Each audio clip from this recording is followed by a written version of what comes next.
Are we ready to go? Yeah, he's gonna start the roll here as soon as I get the stage on. Okay, good on my end. Give you 30 seconds. I brought my bag and I didn't bring my book. Yeah, it's mine on full. I did. I had my Smells good. Get it. Oh, my largest. I can't go. They can't notice we came back and just got. Yeah.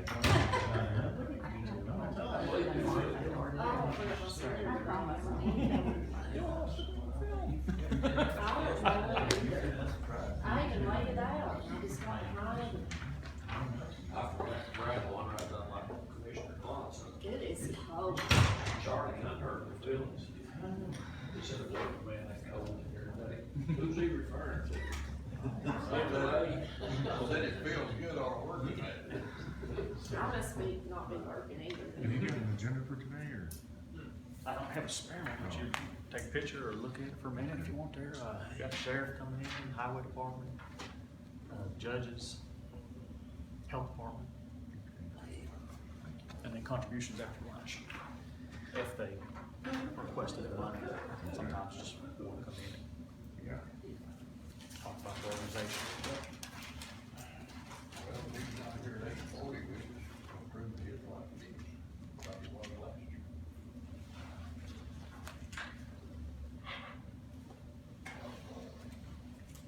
Whatever you wanna do, Charlie. I They're agree. in a time, I'm sure they're where you're supposed to be. He's a judge. Be late going to his court and see what happens, Charlie. Be late going to his court and see what happens. There's nothing on his that's not maintenance. There's what, There's nothing on his that's not maintenance favored anyway. He has There's no expansion of some sort. You ready, Jeff? He is. Yes, sir. But he's asking for that. He wasn't asking for that for county money. Big Jeff? All right. It's 8:33, we'll go ahead and have a, reconvene this budget hearing meeting. Commissioner Barrett, can you do everything? Yes, sir. Larry Swan. Sure. Mike Correll. Present. Jeff Barrett. Here. Ray Jesse. Here. Charlie Thacker. Here. Hannah Speaks. Here. Jason Rhodes. Here. Okay, Mr. Chairman, we have 7 members present, and if you'd like, I'd go ahead and call the roll for the other committees. Yes, please. Danny Alves. Here. Nancy Barker. She'll be. Okay. I believe that's all we have currently here, Mr. Chairman. No, the first meeting starts at 8:40, so you guys got anything before we get started?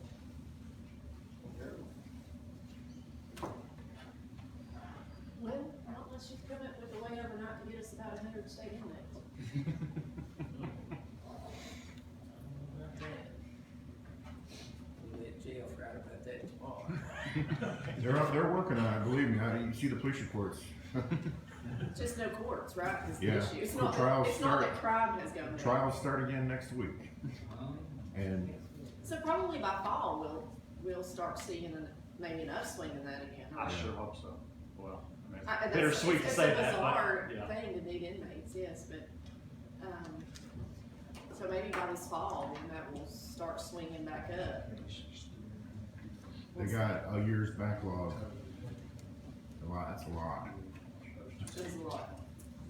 I know, we're trying. they're- to do they're a already case slammed. for Kingsport that was scheduled in February of 2020, and we've still not got the court judge. So they're already slammed to start with. So to Right, be a year behind yeah. is times 12 slammed. Hey, summer's coming up, they're fixing to get started. Yeah. They'll be ready. I don't wanna say what I think is gonna happen, but I think there's gonna be a lot of plea agreements. Police still usually ends in jail time though, I mean, some, right? Violent offenders usually.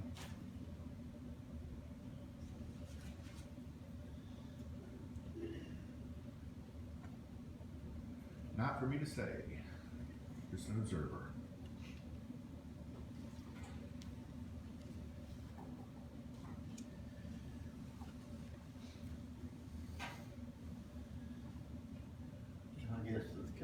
streets and everybody's partying at home, they, out on the streets getting I know. caught. I would figure it'd make crime go up, because people sit at home and get insane, Murder. and think about murder, that's it. Domestic violence is Boy, it's about time we got here, man, we come early. I just texted you. Oh, did you? Yeah.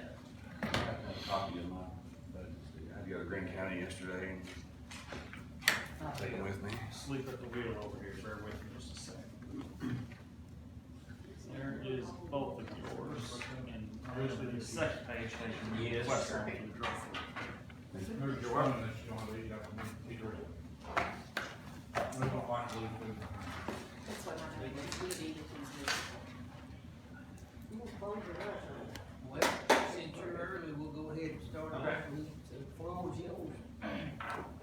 It'll be the, I assume it's the drug control. Start with general sessions first, I think, Session.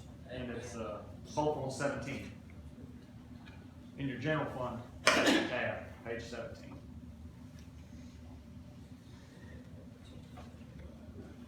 That's what you guys ask, and I'll try to answer them. Shouldn't be much different than it ever has been. There's not a whole lot of places to do anything. Anybody got any questions?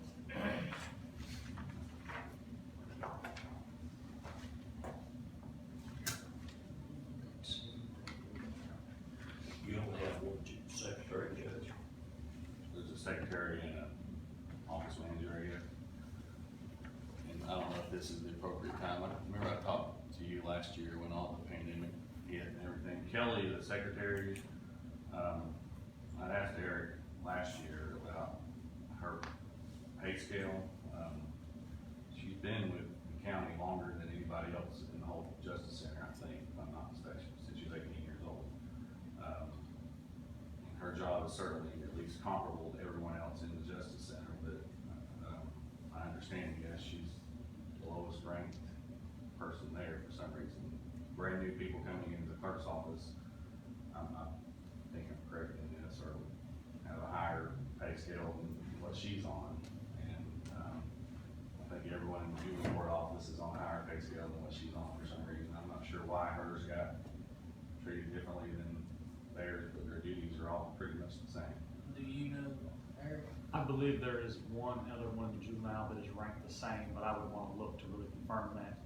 But I know that she definitely is lower than her counterpart in that office. One I believe is ranked as a 6, one ranked as a 7. As a salary. And they're both very comparable on what they, one of them's called an office manager, and the other one, I'm not sure what her title is. They work together. They do the dockets together, they deal with the public together. Kelly just sits at the front desk and deals with all the people that come in, which has its own challenges, and Terry sits back and deals more with the officers and the DAs and things. But as far as their daily tasks, they're very similar, and I don't see why one of them should be one or the other, especially when you got, people, and I'm not saying anybody should be any lower than they are, but, I know there's people in the clerk's office that come in at a higher scale, maybe not a higher salary, but a higher scale than what she's at.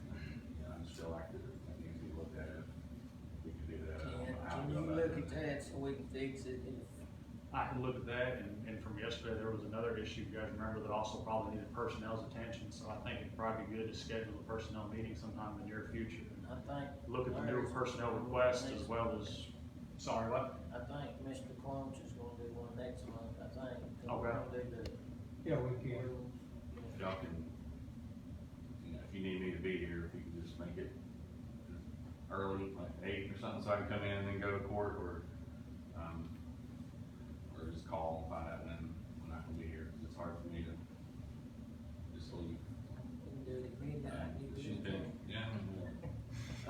she's been really patient. I mean, I told her last year, we talked about it and all that hit and what a good time, and so I told her we would wait, and she gently reminded me the other day that she would wait. Judge Ross has, she's been there the second longest in the Justice Center, is that what you said? No, I don't know if Vicky's been there longer than her or not, but I would assume she has. So as these other positions have opened up while she's been there, has she considered just moving into one of those? she moved from She was the clerk for General Sessions Court for a really long time, with Judge Brand. And, when I first came on, Mary Wood was in her position, and then when that opened up, then she came and worked directly with me. But it wasn't at that time, I don't think that was before we had this whole scale and all that. So when she was there, I submitted all the documentation to whoever that was that came around, and for whatever reason, he decided to put her lower. Even I think it's probably just because of the title of the position or something, I don't know. Well, I mean, I think it's unfair. She's doing similar work and similar circumstance and similar situation. She probably should. I mean, certainly not enough difference to justify a whole pay scale difference. What's the difference in those two pay scales? For her, it's probably significant, Yeah. because she's been here. We've had the pay scale Some for about 20 years now. On a pay grade Same 6, your starting step would be It's 23.2, changed. and it would range to 31.9. On the next step up, it would start at 25.5 and range to 35.1. So there's a difference, About about 4,000 for her, I'm sure. 2 on the starting side and about 3.5, 4 on the high side on the top out. And we may, that scale maybe, I don't know, but I just remember they had that consultant that came in, and I'm not sure. Yeah, Haskell Winstead was mayor at that time. No, the consultants came in, And I've been here. but it's been changed over time. Yeah, okay, yeah, I just know that consultant guy came in, and I drafted a bunch of things for him, and I don't know how much you really read those or looked at them, but, so, anyway, yeah, if we look at that, that'd be, we do appreciate that. And Because just you're only talking about one one person. person. And the scheme of the county, I don't think it make much of a difference, but to her, I think it would, yeah. Anything else on mine? A lot of my stuff was affected, obviously, I didn't get to go to any conferences this year. Hopefully those will be back on next year, or this year, I guess. Other than that, I think everything's pretty much the same.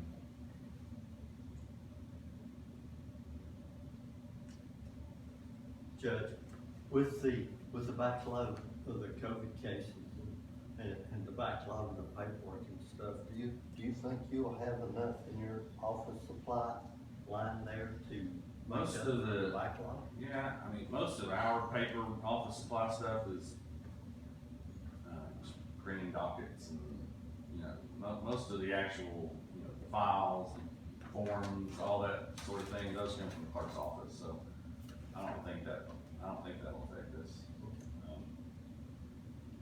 How much did we use this year? Looks like estimated Yeah, $1,000. yeah, I think that's just papers and pens and, you know, that kind of thing, I think we'll be okay there.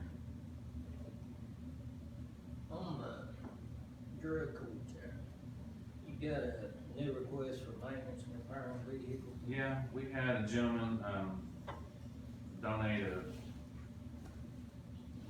12 passenger van, I think, to us. And it's just been sitting up there in the parking lot, because once he donated it to us, I wasn't real sure what to do with it. I was hoping, I'd asked Eric about the possibility of seeing if we could, I didn't know if the county had like a fleet insurance policy, so we don't have to get our own separate insurance policy, I'm sure that'd be much more expensive. So we've been trying to figure out how do we go about, right now, I've still got the title and everything just sitting there, so I need to, and we also didn't know, do we register it in the county's name, how's that work? And we've kind of been waiting, because he gave it to us with the intent that we use it for recovery court. So he didn't really care if we put it in the county's name and use it for recovery court, or if we put it in the recovery court foundation, the 501c3, and use it there. I mean, the problem is there's not a whole lot of money there for that. So if we can put it in the county's name and put it on the fleet insurance, then it seems like to me that'd be a lot cheaper than trying to do it ourselves.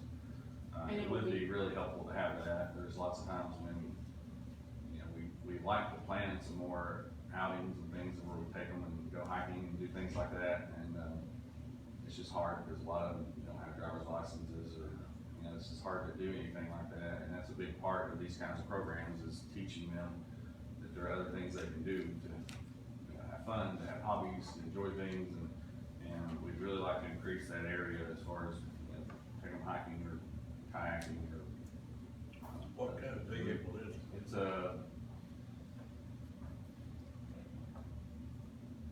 it's an older Chevy passenger van, I think. Just, I don't know, I don't remember, it's like a 2002 model. It's got a lot of miles on it, but it runs, and we don't have anything now, so it's better than what we had. And he gave it to us, he was a gentleman who moved out here from Utah, I think he said, and, has about 9 or 10 kids, so that's what he used for his family.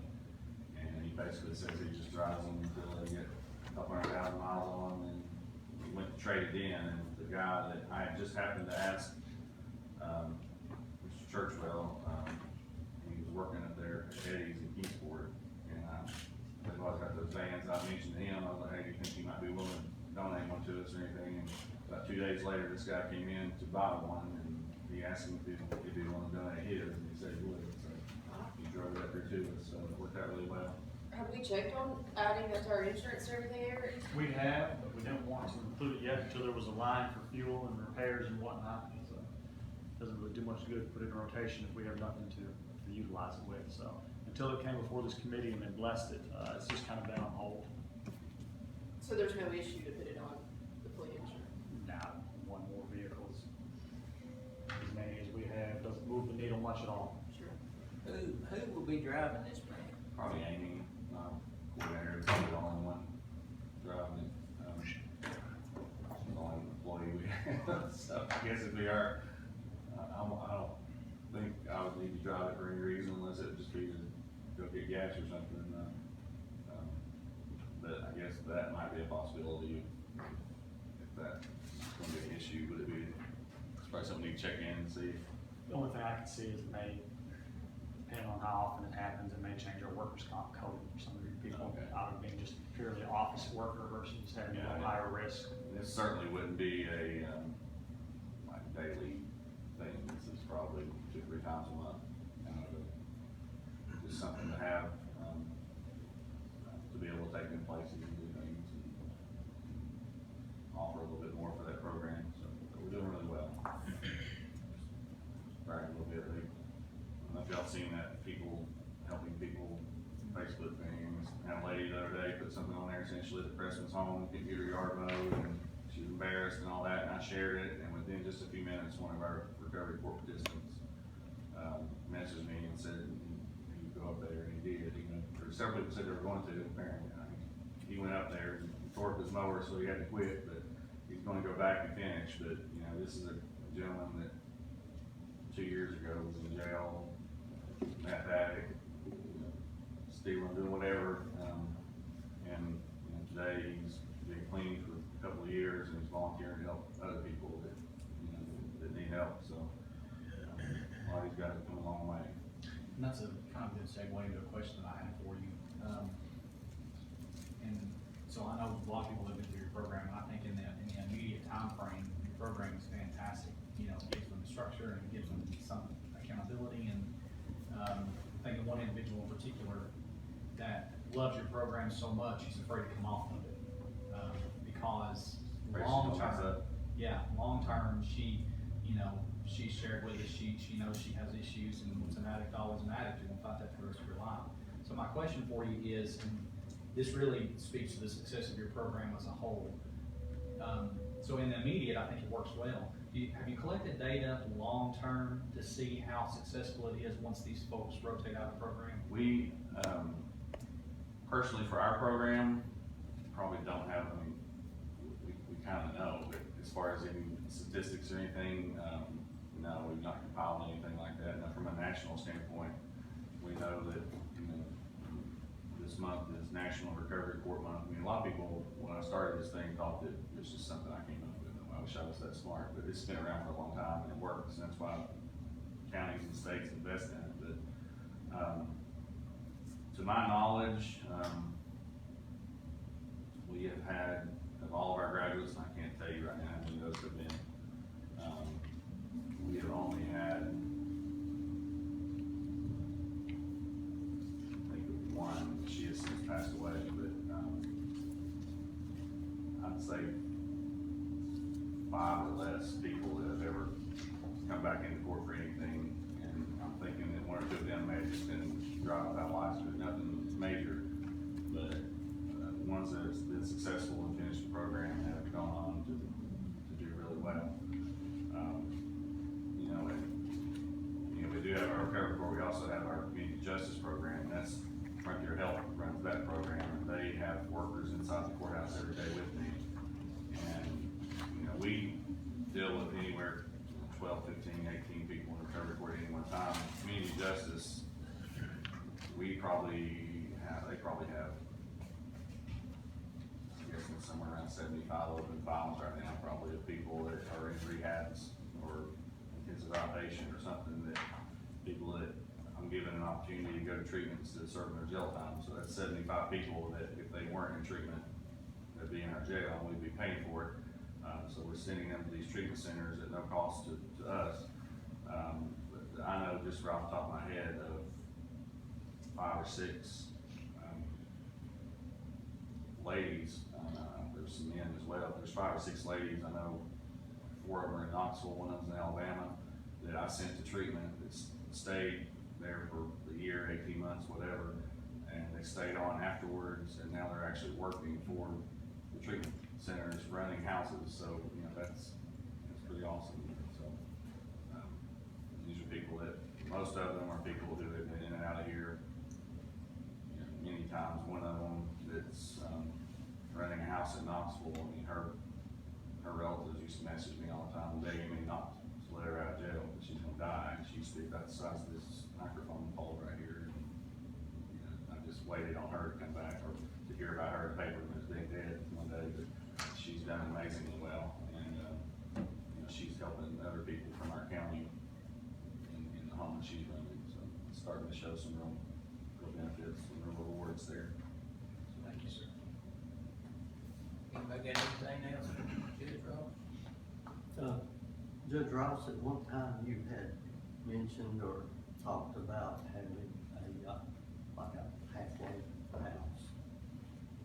I still very much want to do that, and that's why I've not spent any of that money in that one fund, is trying to save that, and, I'm gonna come back, when's that next meeting for the? June 10th. June 10th. We'll try to put together a proposal, to hopefully, try to use some of that grant money to get that going. My issue's always been, you know, we've got money there, I think I could probably find a couple of houses, or maybe even a little small apartment thing that we could use. So I think we've got money there to make that initial purchase. My concern has always been, how do we keep it going? How do we feed them, pay the light bill, security, you know, do we have staff or not, transportation, Stan, you know, might help with that.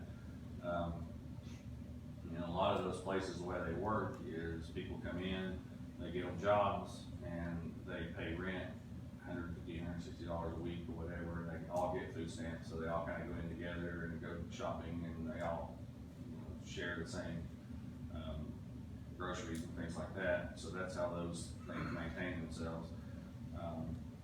But most of the existing programs, like in Knoxville, Sevierville, Maryville, a lot of them have construction companies and different places like that that work with them. So if they know that as soon as I get there, I've got a job waiting on me. And I've got a way to get there. And a lot of them, like True Purpose, for instance, and they got Maryville and Knoxville and Indiana somewhere. And, Sweetwater, they've got several facilities, but they got started by this big construction company, read about them in the paper, and kind of adopted them, and he built facilities for them on his own land. And so he gets them in there, and they work for him and other construction companies now, and they learn how to do drywall or cement, or, so when they get done, they've got a skill and a job, and, you know, opportunity to be successful. So that's my biggest concern, is maintaining once we get started, where they wanna work, how we gonna get them to work, where do we put it, so that they got the best opportunity to be able to get to work, get to probation, get to counseling. So that's the part we're still trying to figure out, and things are getting better. We've got a lot more resources now than we ever did before. There's now at least one support group meeting a day in Hawkins County for first time ever, so, that's good. There's more things in the pipeline too, so we'll start making a lot of progress with that, and I think you'll start seeing it. Hopefully decrease cases for it, so. I know it probably costs a lot of money, but we're fixing to shut 2 schools down. Couldn't you take one of them and make apartments and Yeah. kinda tear it out a little bit? I mean, they all be. Something I've thought about, several times, so, I think it's a great idea. You should work on that one. Get back to me. Yeah, I went to McPhersonville, and that'd be awesome to see that turn into something like that. But the issue again is if we put them there, where are they gonna work and how are we gonna get them there? And that's, Industry seems so hungry for workers right now that it seems they like. might be that would willing to help, yeah. Yeah. So, maybe a possibility I can go talk to Express or Electrical or some of these companies or Ware or some of those who have enough interest or,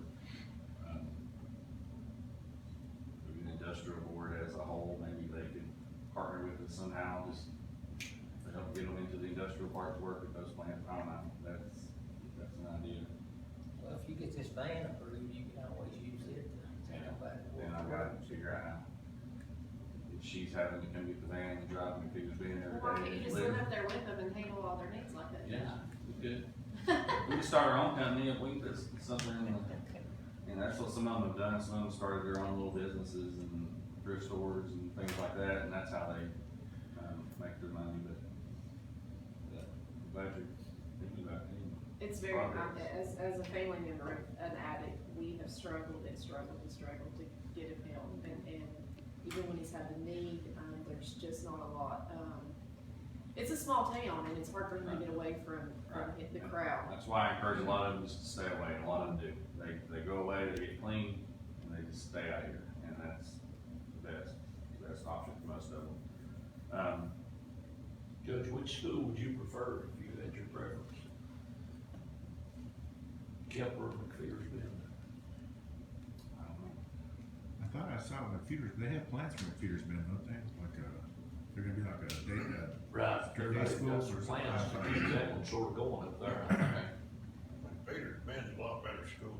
Yeah, and that's why, like Jill said, there's some plans out there that they're going to, My question about those schools are, if they're structurally in such bad shape that it was gonna cost $70 million or whatever to repair those so they could go to school there, how are we gonna not only change their, remodel them to turn them into livable spaces, but how are we gonna deal with leaky roofs and HVAC and all that? I think Kepler had a problem with the sewage. Yeah, that's my concern with something like that, is if you move into an old building like that, there's no way we could maintain that.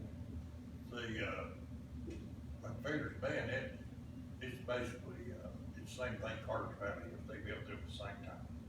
And it's all concrete, brick, it would be pretty easy to maintain, but Kepler, I mean, it's an old school, I mean, it's a lot of wood. What about a facility on or near the industrial park?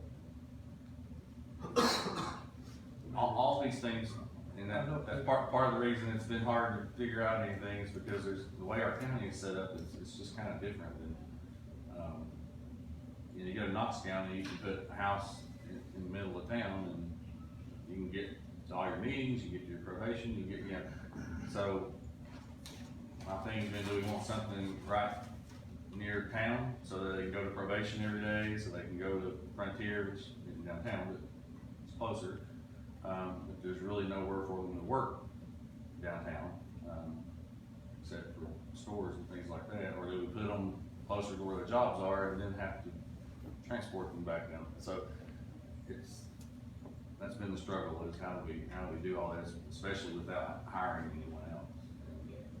So I've always been asked to call and ask for any more A lot of money. people that are on probation, a lot of them doesn't have driving license, they don't have a way to get to. Right. And if we started a house, what I would like to do is the people that start our recovery board program, I'd like for them to start out living there and have to kind of work their way out. So that would be portion of those people.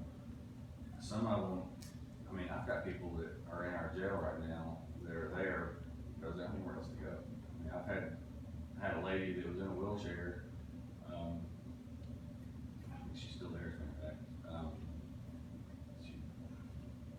She could have gotten out, but she said, if you let me out, where am I gonna go? I don't have anywhere to go. So she asked for a continuance the other day, instead of taking care of her case, and she asked me to reset it for 90 days.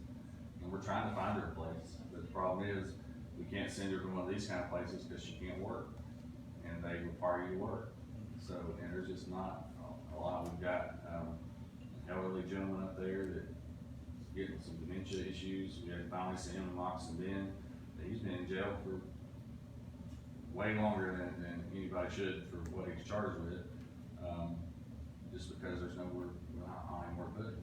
It's either leave him in jail or set him out on the road, and he has nowhere to go. His wife won't let him come home because he's been violent towards her twice now, and she's afraid of him. So, I had another lady, I think we finally found somewhere for her to go, but those are the kind of issues I run into. See, we're fitting those medical bills as well, right?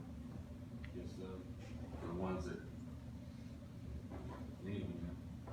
I mean, the one lady, the homeless lady, she's in a wheelchair, but I don't think she has any like ongoing major issues, but yeah.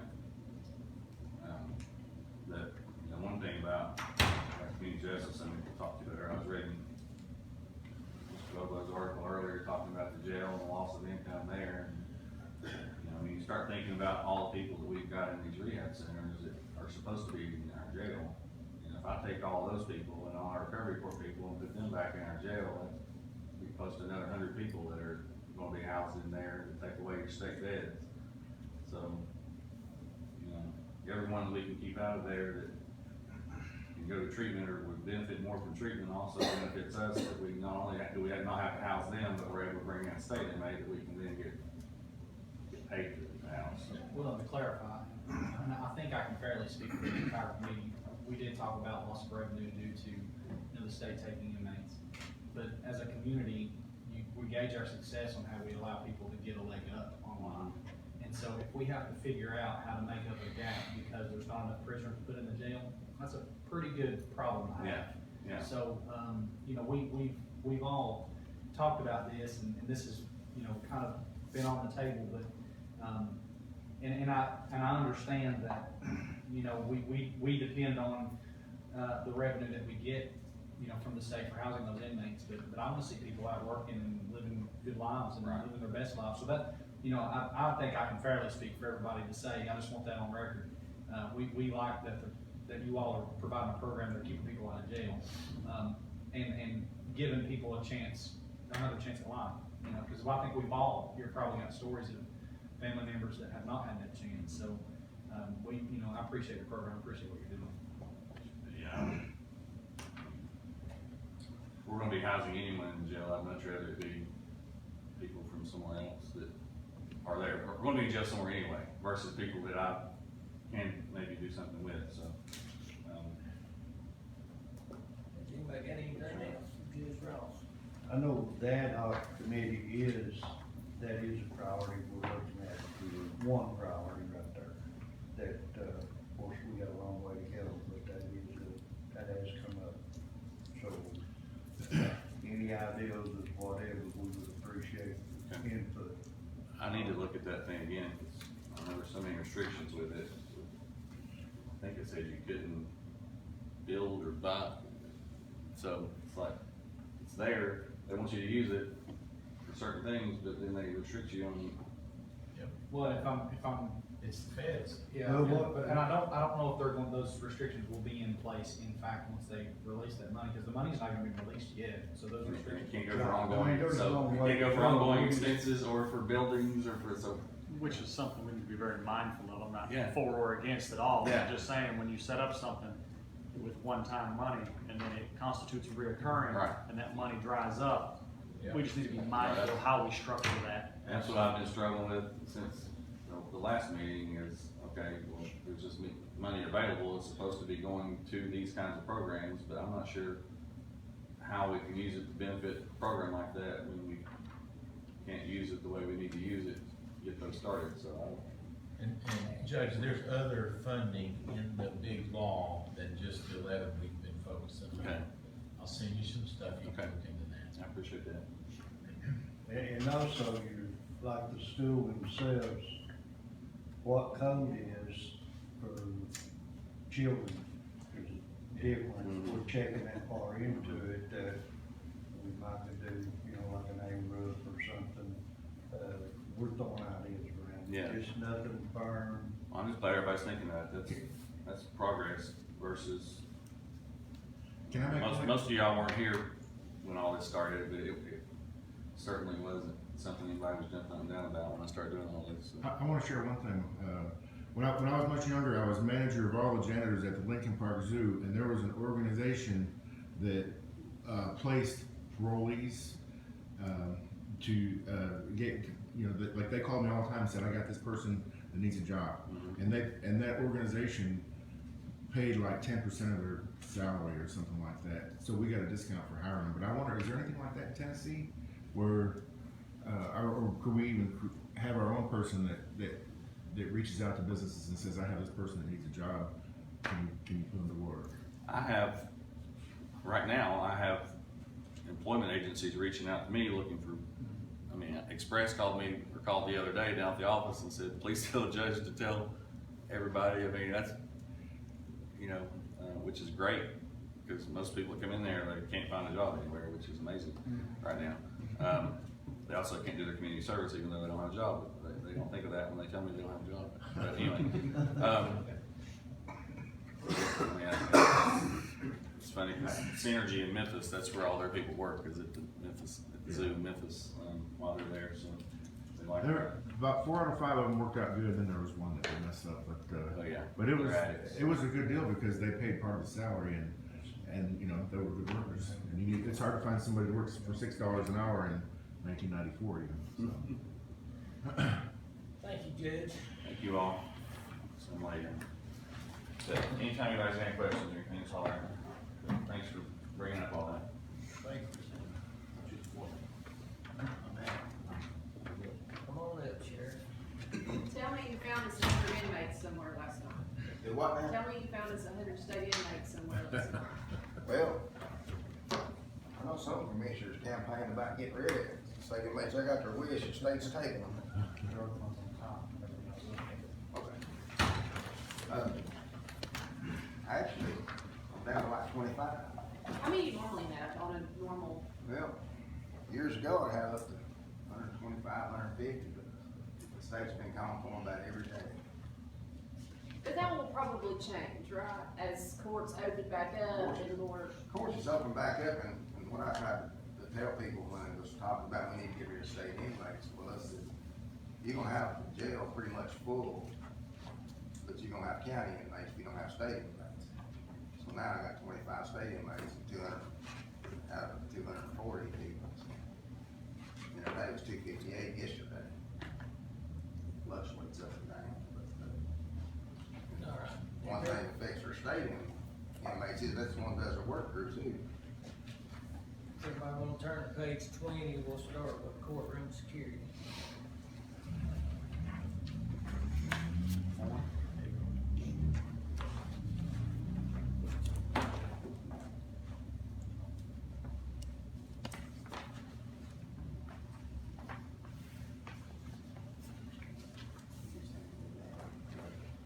Page 20.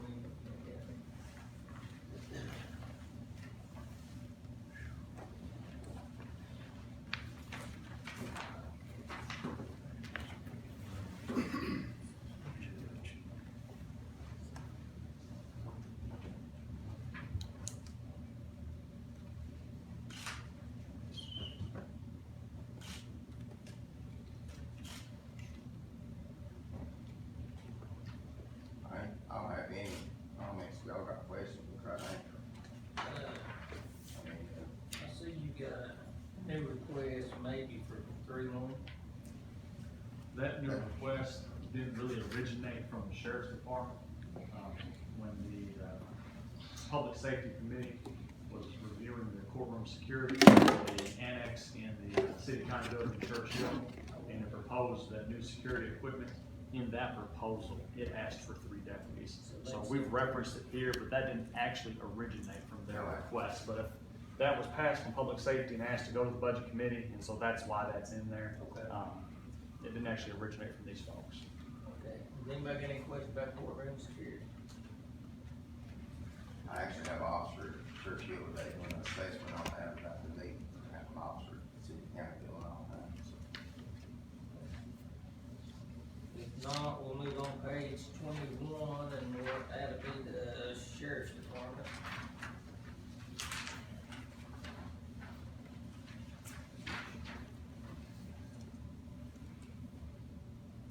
Anybody got any questions? Is turnover improving at all?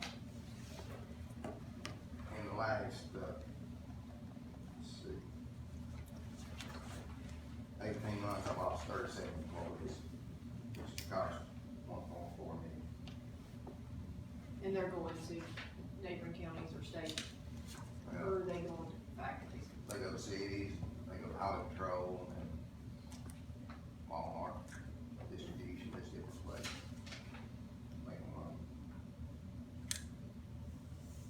How is that compared to maybe the 18 months prior? Is that I mean, have we tracked it as a? It's increased. So as a percentage, maybe turnover is improved a little, which was what our hope was with the pay increase.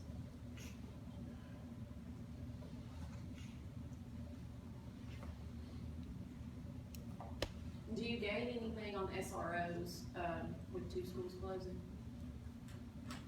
Or did you have SROs out there? We did, we had 2 schools, a couple schools used, deputy, both schools switched back and forth, so we'll, and deputies in the schools all the time.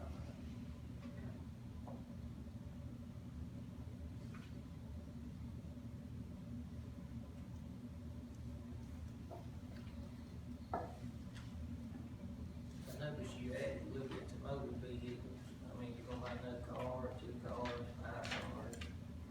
Well, just like everything else, they go up just a little bit, and just kind of make up a percent difference in cost of it. You notice most law enforcement agencies are running the Ford Explorers, and I'm running the Dodge Chargers. Well, I can even get like three Ford Explorers, or I get 4 Dodge Chargers, so I don't have another vehicle, we just have an SUV, but in Hawkins County, we really need an SUV. Trying to save all the money I can. Is that, Ronnie, is that line item 338? Says maintenance and repair service vehicles, and it's 20,000 increase. Yeah. What that falls under. I was gonna ask Eric, I know you don't have anything to do with it. Seemed like in the courtroom and the sheriff's office, and I didn't really pay that much attention yesterday. Maybe their budget was big, but there's some of these, but what about insurance? Or, I noticed on each one of them, there's a big jump in insurance. Medical insurance, is that what you're referring to? Yeah. I know we don't have any control over it, I guess, but It is what it is, I mean, you have to offer it to all employees, you have no idea what policy they're gonna elect to take, but, every year the insurance price increases a little bit, that's our estimate in there, but due to the size of their department, that slight increase has a lot larger effect. well, I just noticed it's been a significant increase this morning, what we looked at courtroom and the sheriff's department. Yeah, 18,000 in the sheriff's side, and, on the courtroom security side, 1,800. You have, with this turnover, you also have new employees who come in and maybe elect to take a different policy when the last one didn't. But insurance is always a moving target. Do we just let one company quote the insurance, or is it, how's all that work? It's through Mr. Trout's our rep for medical insurance for our employees, and the insurance committee can always look at that. Generally, he gives 3 options. I'm sure he does lots of research on it. I know prior commissions, even before I was here, they had been on the state's insurance and switched over to him for, if I'm not mistaken, cost-saving purposes, but that's always, something that you guys can choose to review and make sure it's still that way, but medical insurance is expensive business. Do we have an umbrella type insurance for all the county employees? It just depends what they want to elect to have, whether it's individual or employee plus spouse, employee plus children, or family package.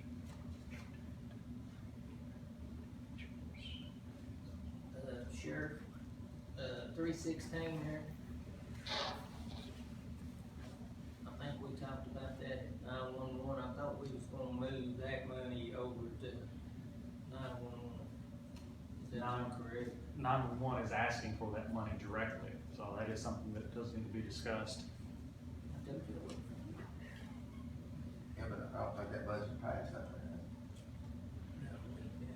I didn't know, we talked about moving it, then I see it in your budget, so it might come out of your budget, right? At this time, it still comes out of our budget, Right. unless now one does something different.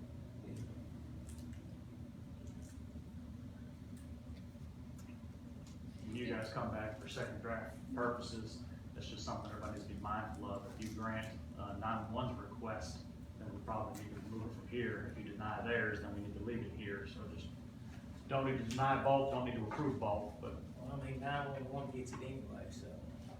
I'm perfectly fine with that, and I don't suppose they probably have much of an issue with that either. You mentioned either way that the jail is full. So,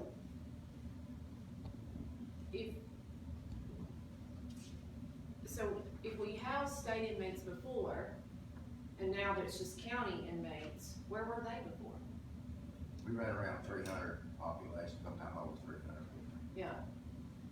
And you roughly, in normal times, 125 of those are state, Back a couple of years ago. and they're going back, but we still have a full jail, even though the state inmates are gone, so, where would we put them even if we had state inmates, if the jail's full anyway? The buddy system's good over. All them in there.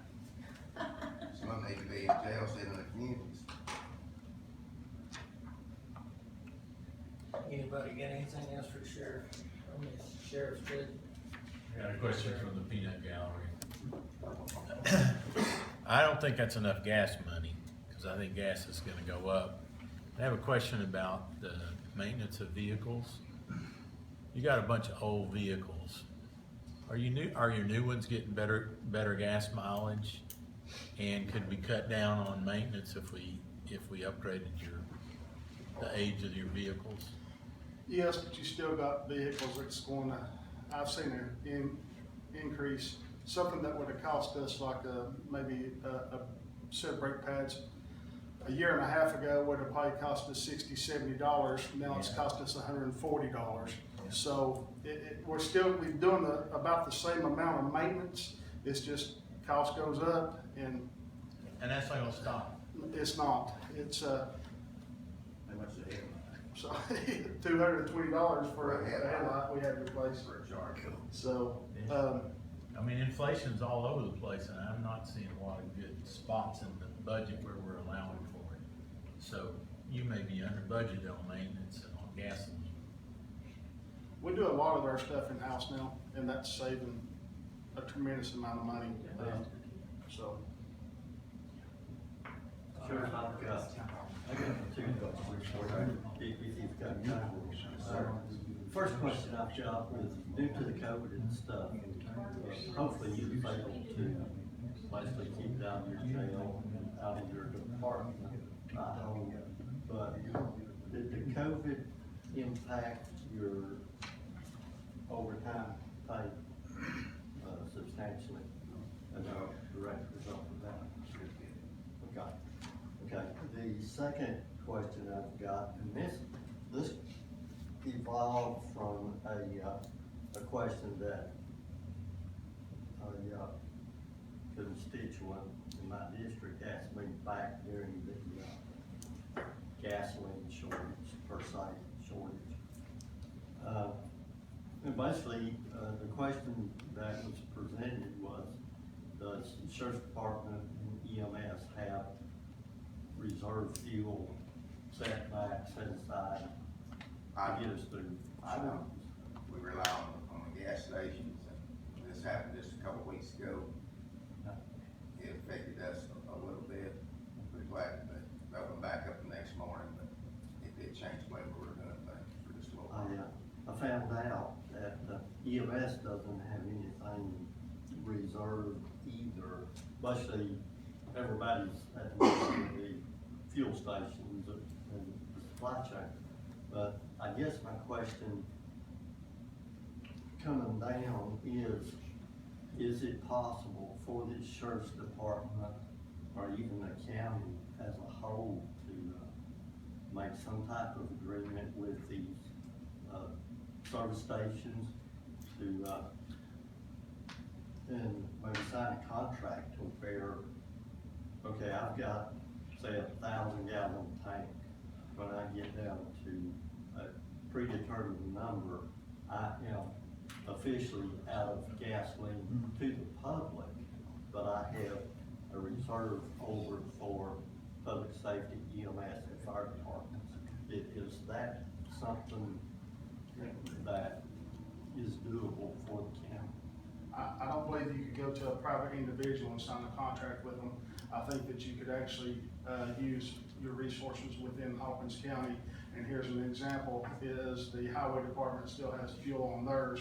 That if you put an extra tank over there, I don't know if Mr. Bean has storage for that, but that would be a place that you could store that, and that would be within county, and you wouldn't have to rely on a private individual. I don't think a private individual would have the ability to be able to set so much gasoline aside, and who would control that if they did violate that contract. You know, I don't think nothing would ever come out of that. I believe you, as a board, commission could probably develop some system for the county-wide and store gasoline somewhere within county property. And of course, you'd know that would have to be replenished, I think, what is it, 6 months? Shelf life on fuel. So we still have the big tank out in the shop, is that where you all? We used to get it there. No, I think that's been removed. Yeah, they removed it. So, That don't hold me to was that, for but the I just buses thought. and fuel, wonder where that tank went then? They didn't take it out, I don't think. Tank still there? I know the pumps are not, I don't know about the tank. No, OSHA gets involved when you take tanks out, fuel tanks out. This was. And it's not, It was a. I don't think it's been, the blacktop and concrete stuff, not been looked at. I think tanks are concrete. It was something, you know, that the constituent asked me, you know, at the time, I thought, well, surely we do have something. And, you know, once I got to asking, no, public safety, fire departments, EMS, pretty much we were all in the same fix, basically. Well, I'm like Tony, you know, it's really, you can't expect a service station out here to promise you, or guarantee you're gonna have fuel. That's like ammunition, ammunition's the same way. Yeah, I just, you know. I didn't want to really say that. You know, I thought it was, Well, the good news is we got ammunition in Monday. So after 11-month order, we got it in Monday. Well, I knew you were short on ammunition. Oh, yeah. Better not put that fake. Yeah, don't put that fake in. But now, I seen this big void there in public safety, and I thought, you know, that's Yeah, something. we gotta do something about that. If public safety doesn't have gas for the cars, public safety's out of business. You can't walk around the county. Yeah. Horses. That's all I had, sure. All right, we'll move on down to page 22, sex offender. Anybody got any questions on that one?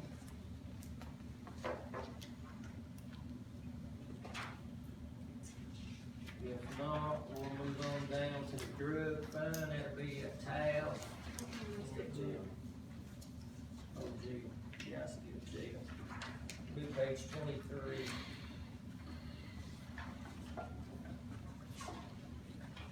I just see a new request under jail, vehicle, it says 10,000, I assume you can't buy a vehicle for 10,000. No, but we can, always use that money to we don't buy new ones, we buy used ones, and, that would help out in the long run. And, after what you helped us present the other night, that will help a little bit more too. So if you combine the two, we could actually probably get some vehicles. Anybody else got anything on the jail?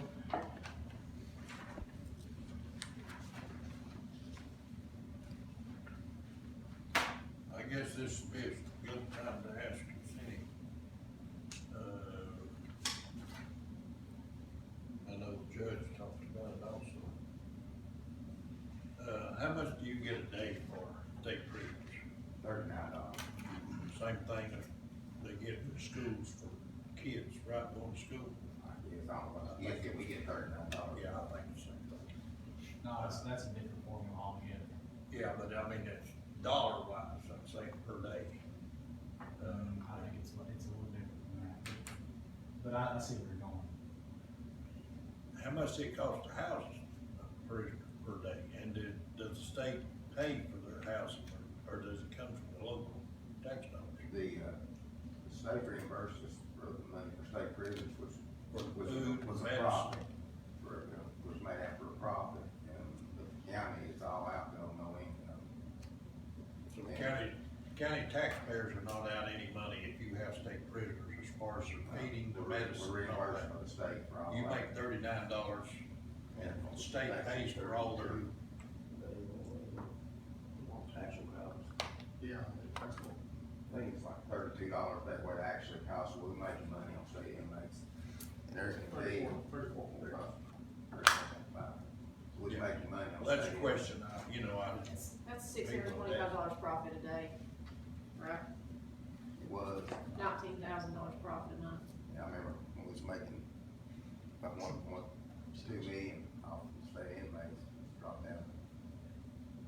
Plus, the one does our work crews, cleaning and the mowing of our courts and everything, with y'all, see what we do with it. And, I see last year, just those work crews,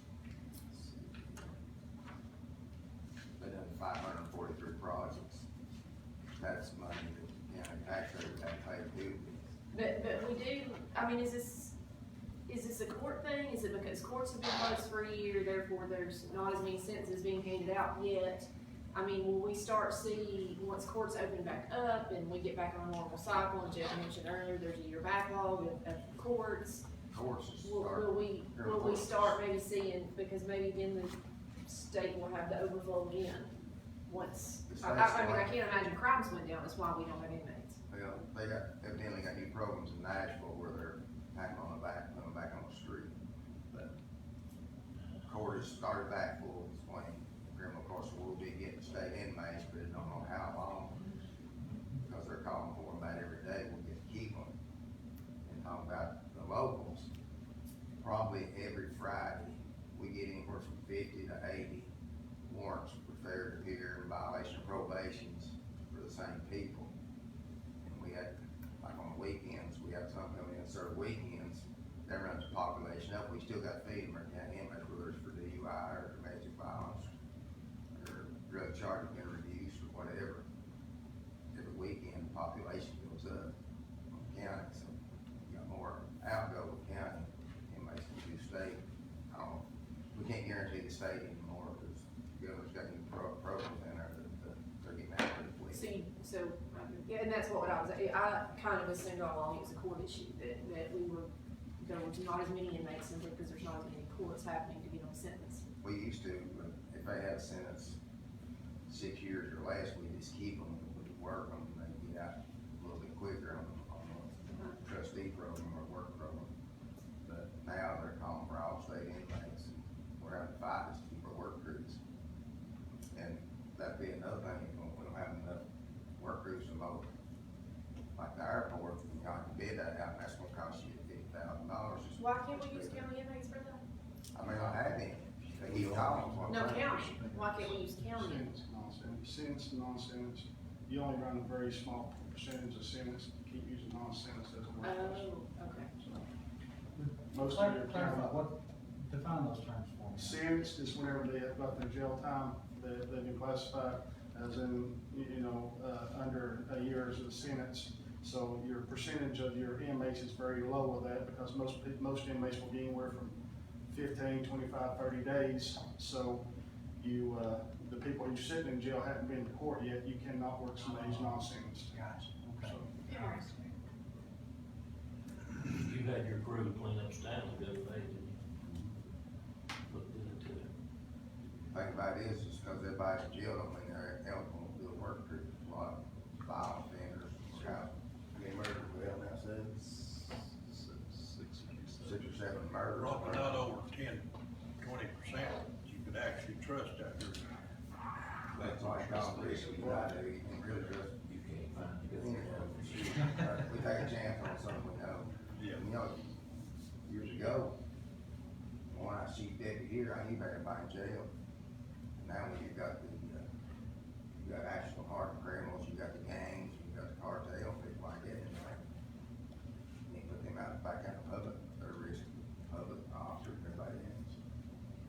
When you got inmates, which I have inmates in jail now, but when they come out and cell, they gotta have 2 guards with them, that's dangerous. It's just dangerous environment from what we're used to. I would encourage anyone to do like Commissioner Thacker and I did, go up there and It's take a tour. very educational. Absolutely. I'm proud of you. And I went through it, you have, it's clean, and you do a Very great clean. job, I mean, but I wouldn't want to spend the night in there. No, I had thought about it. Well, and this Lieutenant Gallagher, he can tell you that this past weekend has been pretty much a violent weekend in the jail, and I've seen that inmates at the ER and one thing and another, and it's been pretty violent there this weekend, and it's the different type of inmates. And then Friday, like I said, we get all these warrants that the officers have to wear to serve, and they'll come back in and spend the weekend, and we'll go back out, first of the week. But all these violent, it's very dangerous. Sheriff Austin, you and I have talked before about the difficulty you're having finding people to work in the jail. So, if I understand correctly, a lot of those that you're finding are maybe some younger folks, just kind of not a whole lot of experience and all that. And so I hear you talk about a violent weekend last weekend, and you have a lot of, early service, non-post certified officers up there at this point. I mean, are you given all the resources you need to take care of those folks and protect them because of the amount of turnover you got in jail? We try to train them best we probably can through the stages, but I guess now we've talked about it in the staff meetings, we're glad we get one for 4 months, but, and the way today is, if I get out there somebody and they're 30s and 40s and 50s, hey, they're different mindset, that's what we want. You've got, I don't know how many, maybe 2 or 3, maybe just 1, but you do a lot of in-house training now, don't you? We do about all of it in-house, we sure do. We've had to cut back on account of COVID this last year, but Lieutenant Guy, he's trained his people over 3,000 hours. And on the sheriff's side, the deputies and all that, we've had COVID get back yet, we still done over 6,500 hours. We do above and beyond what most require, because y'all heard me say many times, the officers rely on our training, whether it's good or bad, I mean, to go home at night. We try to give them the most professional training, and Sergeant Moffitt and Lieutenant Larkin, they're on the firing range all the time, and they do above and beyond. I know some agencies go shoot 25 rounds in the spring and 25 in the fall, get your 50 in. Like, Jim, you can't survive like that, but you gotta react on your training, and they go above and beyond, training with their firearms and with their self-defense and with their tactics and stuff, because it's a dangerous world out there now, it's gonna get worse. So we need a lot of training, we're big on training. Sheriff, could you touch briefly on the physical condition of the jail, structurally? Is it good shape, bad shape? Well, the roof still leaks pretty bad every time it rains. Not only on the, inside the jail, but it does on the court side too, in the lobbies, the courtrooms and stuff. And of course, we notify the mayor's office, they call a roofing company, but it still leaks bad every time, and all the sky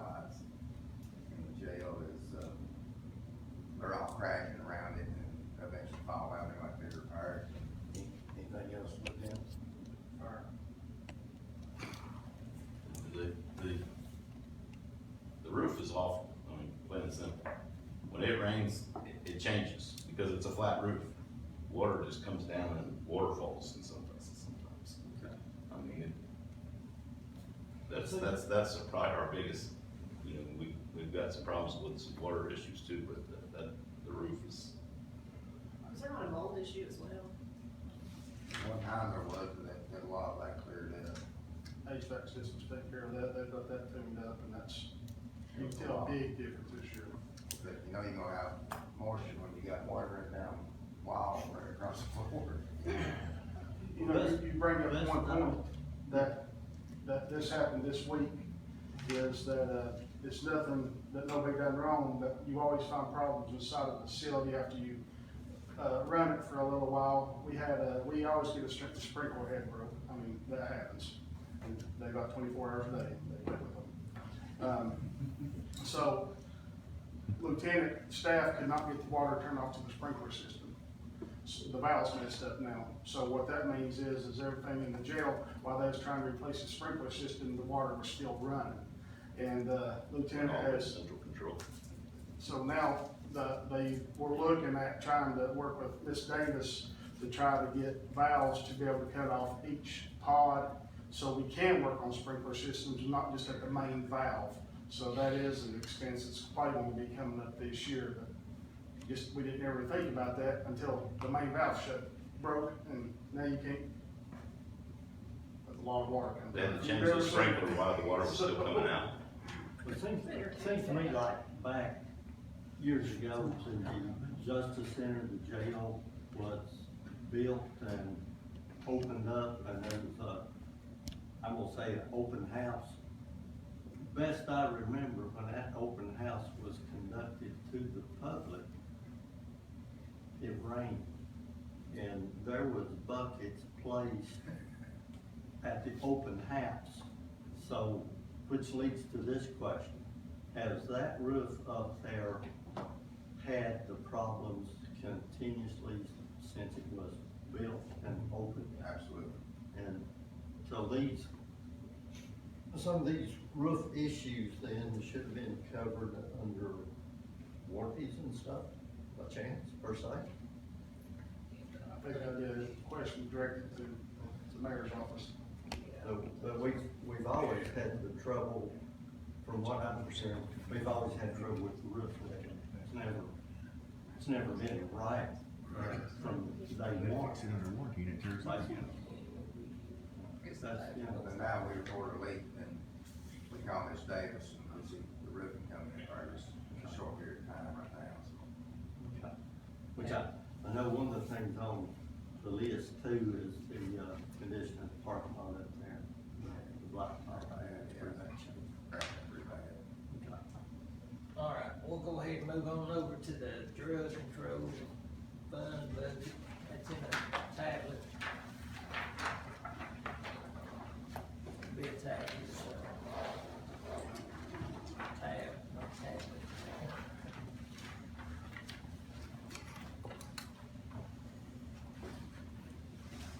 Anybody got any questions about the drug control fund?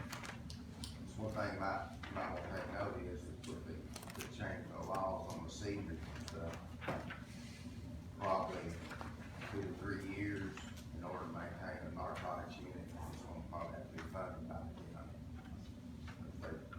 They're getting out where, I think it's new legislation out now, it hasn't passed yet, but if we see something, the court decides that we don't meet the criteria, then we have to pay a lawyer up to $10,000, which would come out of my budget, so yeah, we're very careful about our seizures, anyway, we make really good seizures, we don't have any problems there. They're changing where batch you can see anything off the drug dealer, so they go back to, well, let's feel sorry for the drug dealers, but they don't work, they've got a lot of good stuff they get off drug money. I think it should be seizable, but evidently some of the legislators don't think so. Well, I hope that if we see any money from our lawsuits, against these pharmaceutical companies, that it will go back into fighting drugs and offsetting some of the long-term, even with Todd Ross's drug recovery, I would hope that we spend that money on victims, if you will, call them victims, but, to offset the effects of drugs. Christian Lambert, assistant attorney general in federal court, told me I had one of the most aggressive narcotics units in Tennessee. My guys and girls, they really work hard at it throughout their day and night, and they spend a lot of time trying to keep us safe and getting drugs off the street. And when you got dealing with open borders now, it just makes it worse. Not only, but, you know, it's coming across, but the methamphetamine. I know last year, we learned there was over 100 kilos of methamphetamine coming into Upper East Tennessee and Southwest Virginia a week. Sad part is the demand for that. But you know, with the open borders and things going on now, that's probably double. I hear sometimes, y'all got more drugs in Hawkins County than what we got. Is that true? Is there, do we have more, offenders, if you will, or is there any study that compares drug use or drug? I'm gonna speak on that if you don't care. I think he just answered it. Hawkins County being aggressive, going out here and getting it, maybe the other counties might not be reporting all of it or to be happening. Well, that goes to your office department. just think on common sense. The surrounding counties have more people. Their jails are bigger, the population of jails are more. They don't have to be a FOBO. Who knows? We make the paper a lot. But they have a lot more of a drug problem we do, because a lot of stuff that we're catching in Upper County is coming out of Southern County. Sure. And we have something in Green County, Hamlin County, you know, they have a lot of Hispanics down there, and the cartel and MS-13 down there. We have some of that here too in this county, but, and we look bad as far as in the media, but when you talk about reality, these counties, surrounding counties, we got a great county. We're blessed to live in Hawkins County. We're not as bad as some of the others, but we work very, very hard. Like Danny says, these guys and girls, patrol officers are constantly looking for the drugs and the thieves and to make it a safer community for us. He referenced that MS-13, Commissioner Thacker and I, we got to see what that was when the sheriff gave us a tour. He pointed out to us that one, that guy right there, the tattoos he had on him somewhere was reference to that. Needless to say, Charlie and I didn't go in that cell where she But you got 20, 21, 22-year-old guards has to walk in there. Yeah, that. You got the vice lords, their He was referencing all this to. other stuff. That, confidential drug enforcement payments, is that paid informally? Yes. And what about the overtime pay you got, estimated for 21, 22, 60,000? Original budget, 60,000, I see. But that's overtime pay for. Right. A lot of that overtime is, reimbursed by OSTEF money, but as you can tell, Mr. Buchanan, he can vouch for us. We just got money in from December of 20. It just takes a long time to get that stuff in. There's a considerable lag. Yeah, so. Sheriff Lawson, I want to say, I've gotten pretty close to a lot of your officers and just being friends and hanging out with them. Some of the most professional, hard-working, dedicated folks that we've got in Hawkins County. And for that, I want to say, that's why I'm such a big fan of trying to upgrade your all's communication systems and making sure that you all are able to communicate effectively. And I know that we're looking at that for some of this grant money. We've got people in the community there. So, you know, I want your department to have what they need to keep them safe when they're out there facing all of these demons that you know that you're telling us are out in the county right now.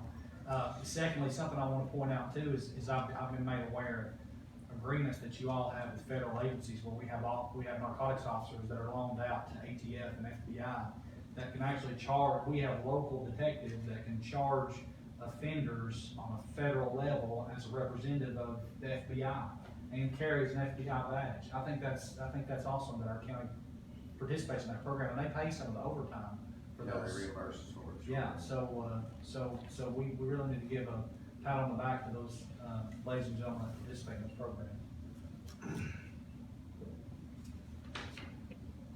Do you still have plenty of applicants when there are positions open. I mean, you know, Jason and I were talking about this at lunch yesterday, it's probably not as big here in Hawkins County, but the nationwide hatred of law enforcement, you know, it seems like nobody wants, I wouldn't wanna go into that field right now, you know, with not No, only. we very many applications at all.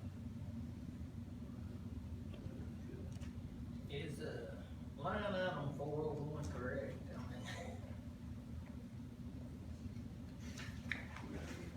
How about animal food? Yeah. Actually, we just had to fix that. We got one canine and we've actually got another one that could possibly be coming on board. And you don't feed one of your canines burrito from Walmart. So, Well, that's why I thought that was probably wrong. So, I got a spoiled dog, I know what you call it. You know that goes to jail. we don't, You can't use actually, we got to steaks do it on on it sale. until the other day. And, I really can't give you a budget analysis on that just yet, because we haven't even bought food yet. So, we've got a PO for it, just haven't got it yet. So when will that canine be operational? It was picked up yesterday. It will have to, the handler will have to go through training. It will probably be, it all depends on how the dog and the handler acts. I could say anywhere from 2 months to 6 months. It's not nothing quick, so. And I wanna thank you and your department and the sheriff for the rescue you got down with it. That, I will put that 100% on, the rescue squad, EMS, and on Hancock County. Our law enforcement, we directed traffic, that was on them. That's, we can't take credit for that. So, I don't think I'm not, so. On those morning, Yes, sir. I did hire that officer, bring his dog to me. Well, I think, I know the canine was there, so, Yeah, and that's real good. that's his personal canine, and I hired him this week. Yeah, well, that's good. Cause I mean, Well, they he's been went a straight reserve officer 2 for me years. since 2018, so he's already part-time employee, like full-time. Monetary value, Sheriff, what's a canine dog? What's a canine dog, I don't wanna say cost, but, if your department needed a canine dog, how much money are you talking to get one, get it trained and stuff? Lord have mercy, near 20,000. Yeah, it just depends on what, like, we got that one for free. A lot of times you can find them for free, which I've got somebody who's got 30 years of experience behind me that probably speak a whole lot better than me on that, so. Trained dog, good trained dog, if you're just talking straight narcotics, $8,000 to $10,000. But if you're talking a fully trained patrol dog, 20 grand easy. I've been blessed with hiring Ricky, he's got one, and Sheriff Eads in Scott County, donated me his, that dog can train him this week. Hannah will be soon, he'll be an asset to us. Yeah, that'd be great. Anybody got anything else on drill? Unfortunately, if I can, I have to use these officers on occasion, and I will say as far as response times and action, they're probably as quick as you could ask for. I know a lot of them are young, they're very professional at what they do, and I do appreciate it, so.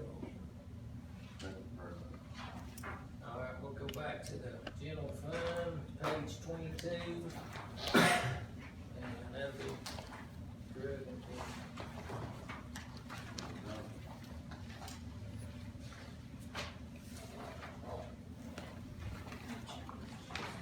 Which one is it? Yeah, this is one. Sorry. 54, 54, 150. Page 22. Well, it shows it's unchanged. That looks good there. All right. Oh, sorry, I have the wrong page for sure.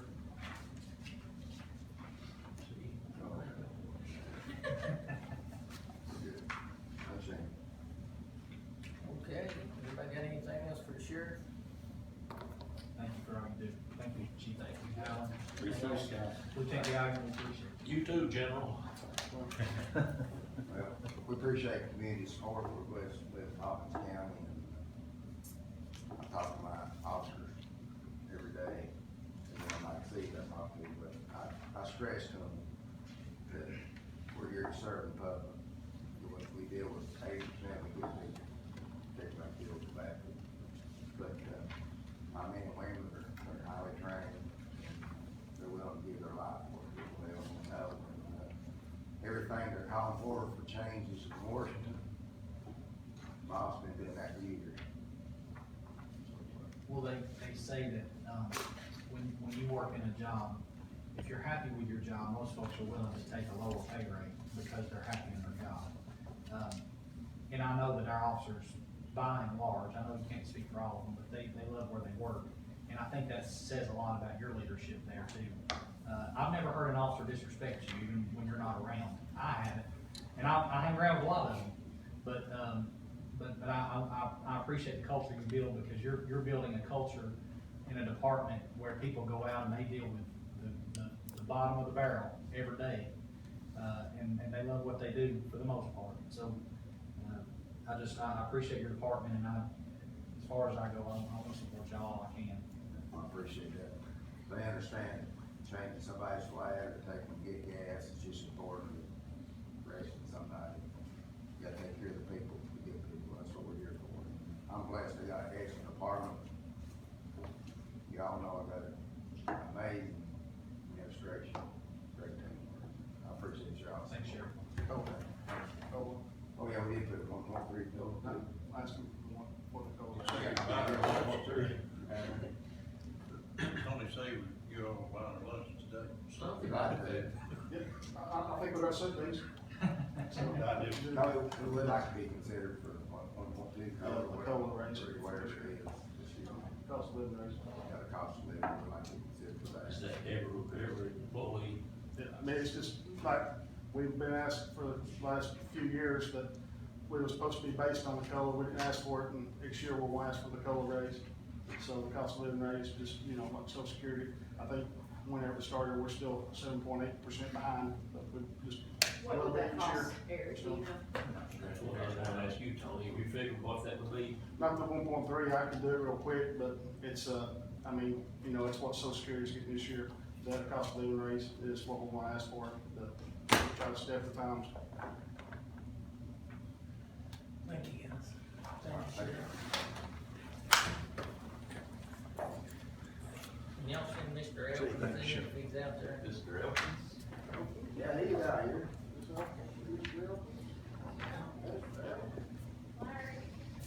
Page 33, Chairman Correa. Thank you, Dan. I'm scared to death.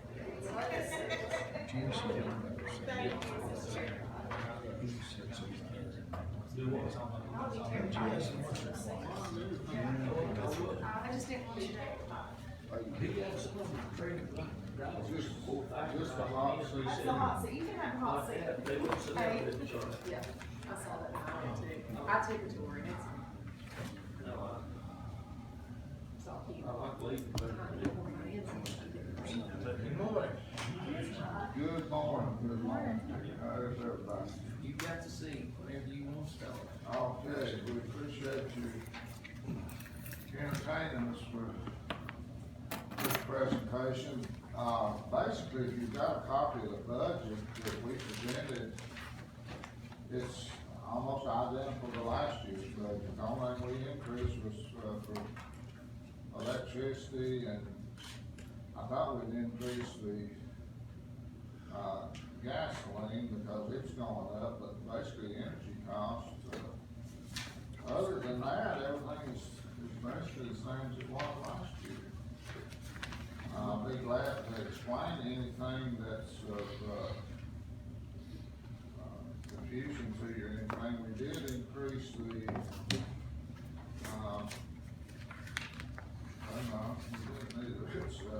I'm looking at all these different columns and getting a little confused, but basically,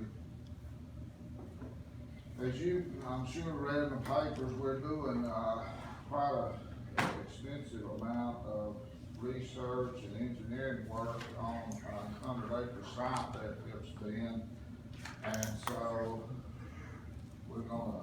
we've got 10,000 in the budget, which is what it was last year, but I'm sure we're gonna utilize every bit of that this year. Trying to get a, large acre site available, because a lot of projects that the state TVA brings our way, require, more acreage than's available in East Tennessee. You know, as hilly as everything is, and when we get this thing finally finalized and shovel ready, we think we'll have the largest, industrial site from Knoxville this way. So it's gonna be and the state, all the monies that's been expended in, engineering, all the different work that you gotta go through, bat studies and environmental studies and archaeological studies and all of that stuff is being paid for by TVA or the state of Tennessee. We've not asked the county for a dime for any of this, and I'm talking, a lot of money's been expended on this particular site and getting it ready and available so they can start marketing it. So we appreciate them and the help they've been in that regard. The one thing that I do want to talk about, and I know we've sent a copy of this, road pavement, we hired Matter and Craig to do a pavement assessment report for us. And we asked the city of Kingsport to do a traffic count for us, on that road from where you turn off the 4-lane to go all the way to the end, the old Phipps Bend Road that's been around for. Well, most of it was, constructed by TVA, but even prior to that, you know, when you had Latin Plastics out there, you had that same road. Yeah, that's in the early '60s. And it's been around a long time. When I think Aladdin was built, if my memory serves me correctly, about 1970. And so it's been around a long time. When we built or entered into an agreement with TVA and the city of Kingsport to build Phipps Bend Industrial Park, TVA had that, the road from where you get into the park there at the three-way stop and going on all the way down toward the end there, was more of a construction grade road. And when we built the park, the state, stepped in. I remember meeting Ned Ray McWhirter up there one day, and he wanted to know what we needed, and, we needed water, number one, and we needed a water tank, and he agreed to that, and we went to Nashville and secured the money to build that 750,000 gallon water tank there at Phipps Bend. And we needed, sewer, and we were able to get grants to build sewer. We needed a substation, Houston Electric stepped up and built that. We needed gas, and the gas company stepped in and did that. And we needed that road paved. And Ned Ray McWhirter agreed to pay it the first time. That would have been about 1988. And we came back in the late 90s and asked the county to pay. It was getting, you know, we get a lot of traffic, heavy duty traffic. And the county paid it, and we've not been able to come up with an exact date on that. I remember, Boyd Goodson was working for Ben Jones at the time because he was overseeing it. And since then, which that's been 20, Danny, you remember how many years? Boyd was an inspector there, that would have been in, 02 to 06, that time. When Boyd was actually, he would be out on the roads inspecting around town. So it was, you'd say a little later than what we was thinking. I don't, this is. That's when Charlie might have me on that too, that's when Yeah, it would have been then, because Boyd, he wasn't an inspector for Ben Jones. Prior to that, let me write that right. So it'd been 2002 to 2006. It's been state, and so the last couple of years, we've been noticing cracks, and, you know, you start looking for things that, because, you can't wait until a road starts alligatoring and cracking and potholes and stuff, when you've got the amount of traffic that we. All it's gonna do is cost you more money. It just, the longer you wait, the more it costs, and so we've been trying to go to every source that we know to get money, and we've been turned down on every one of them.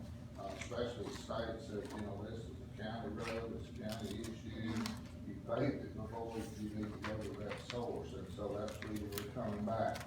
But I wanted to come back with a report, and we sent a copy of this to the mayor's office, to, I think, who all, did you The send? industrial committee, the budget committee, The road committee. the road committee. The road committee, all got a copy of this report showing the pictures and showing the engineering analysis of it. And also a copy of the traffic count. We asked the city of Kingsport, we had asked the state, and we didn't get a response quickly enough, so they suggested, well, you know, Kingsport's involved, why don't you ask them? And we did, and literally within 2 days, they had the traffic count set up. And then they issued the report showing that we're estimating during, we did it for 1 week in April. They just picked a week, they started on a Monday and ended on a Sunday or something. They started on a This Thursday. year, yeah, just a month ago. They started on a Thursday and ended on a Wednesday. So, basically, and they did it by day, so you can tell, you know, what you're doing during the week. Monday through Friday is basically about the same. We generate, what did we estimate, 120 trucks a day, coming in and leaving out of there. It's picking, going in and then coming out at 240 a day on average during Monday through Friday, so there's that much truck traffic.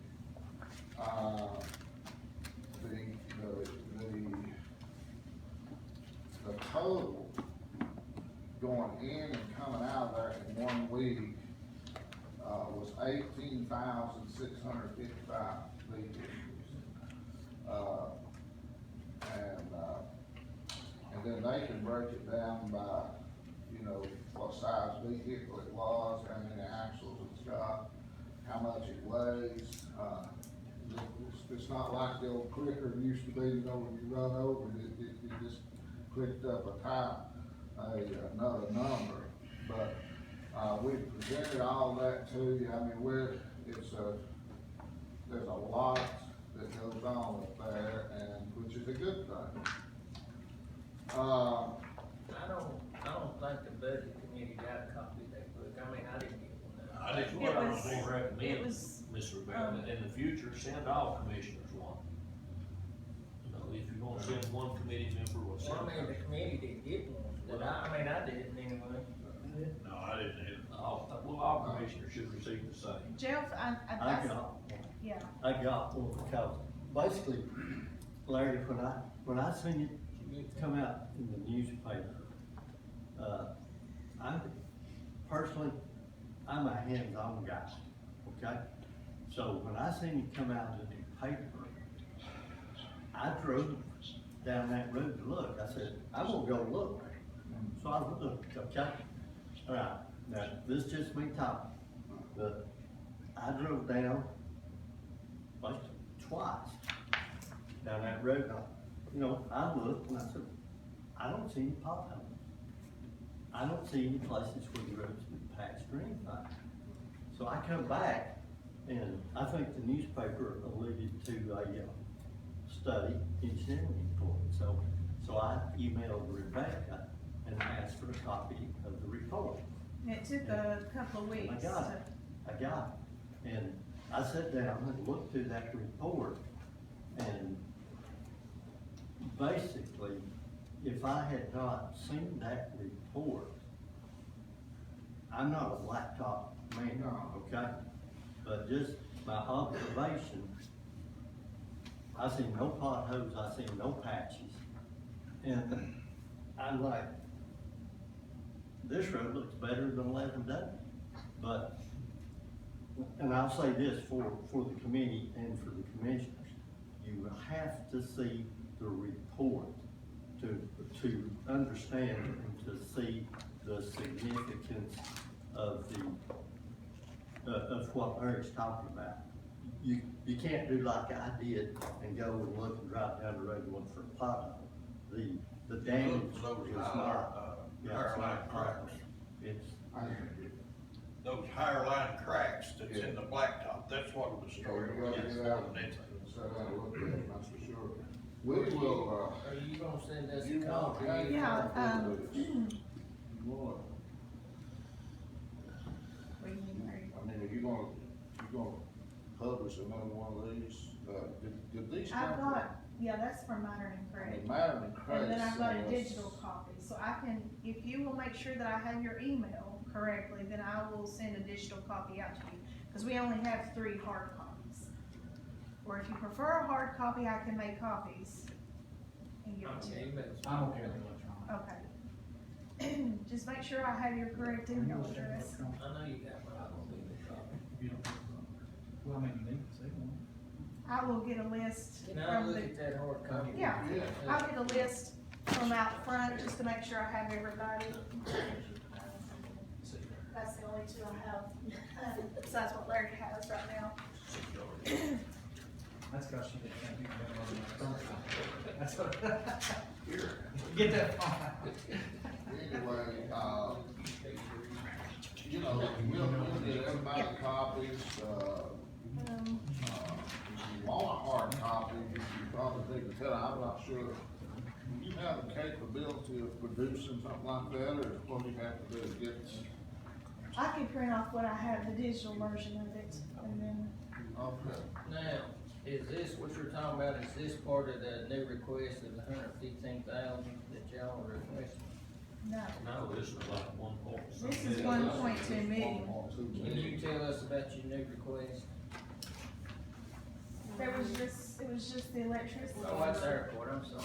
I'm in the wrong- We're not Yeah, requesting I'm that. in the It's wrong- a little bit more for It was electricity. like maybe $1,000 for electricity, I think is all. We maybe we're getting that. Yeah, no, what we're saying is, you know, we're trying to make do as best we can with what you all have given us each year, and just like last year, we're not asking for really any additional funding. This year, you know, last year was certainly the most unusual year that we've ever encountered with the COVID and everything, but this year it started off tremendously well. We've already had 22 requests for information. We've entertained several different clients that have actually come in and looked. I can't get ahead of the state on saying anything, but stay tuned. I think you'll be well pleased with what goes on. We had at least 2 that we feel very confident. Yeah. They won't even tell me. How many Nope. businesses do we have around? Or How many businesses? how many is that? I don't know. 15, I think. 15. But, you know, we have to, you know. There's about 2,000 employees, I think. Yeah, we've got, you know, we deal with the glass plant, ATC, Holliston, Barrett, TRW, we're still All the ones talking in with Rogersville them, and and Industrial Dodge, Park.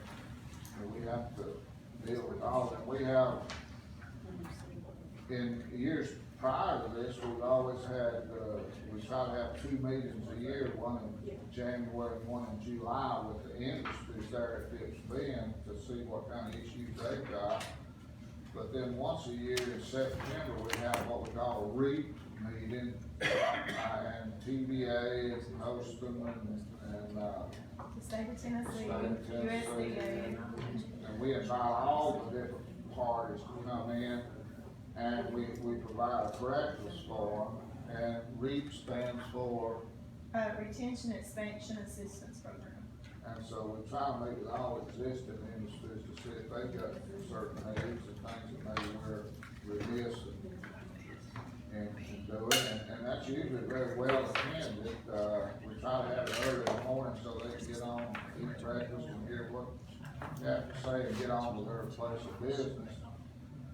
But, like I say, this year it started off, really well. It's a little slow January and February, but boy, this is, we're meeting somebody almost every week right now with things that are going on, and like I say, a couple of them are very, very close. Terry's wife still got the printing. Yes, she does, Yeah, I mean, I've had stuff printed. yeah. I think he died. You know, we were just that, what, a week. Yeah, last week. I don't make so much anymore, it's about to turn into a full-time, non-paying job, but, we were up there and asked that question, how long that will, if she's gonna continue on. Evidently, they got a pretty good business going there, and,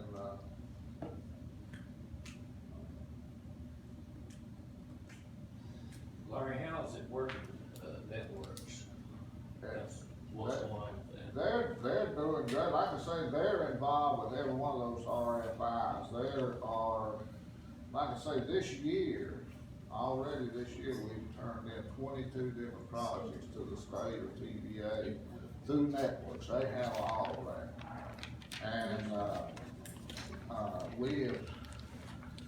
we're certainly getting our money's worth out of that. Their total budget's Gosh, I don't know now. $750,000. Yeah, if not more. Well, that was last year, it was 750,000, and our participation in that is 50,000. And I dare say we are the busiest part of their day, is Hawkins County and Bidsville. And just to make a note, whenever we have visits up in Bidsville, and we have to have, what's some little them ATV things, Four-wheelers. whatever. They rent those, they rent the vehicles to take them in, they do the wining and dining of all the clients. I mean, none of that comes out of the county budget. We had a Chinese visit that came in helicopters as a guest of the Eastern Chemical. And I don't know how many of those, they wanted to go. That we had about 6 of those. 6 of them ride four-wheel. Can't think what Had they're called. 2 tents set up, it looked like, and they came in helicopters, and all of that was at no expense to us. It all comes out of there. How much, vacant acreage do you have in Bidsville now? We've still got quite a bit, of level acreage. We've got 3 or 4 sites that you could knock out 15 or 20 acres on, but then we got the large site that we're trying to get developed. Out of the original 1,100 acres that was purchased, or that was, well, let me tell the story, I guess. When we went into this agreement with TVA, they had 1,100 acres. We paid them $750,000, which Kingsport put that money up. That bought us all the wetlands area. There's almost 600 acres of unusable wetland area that surrounds the bend.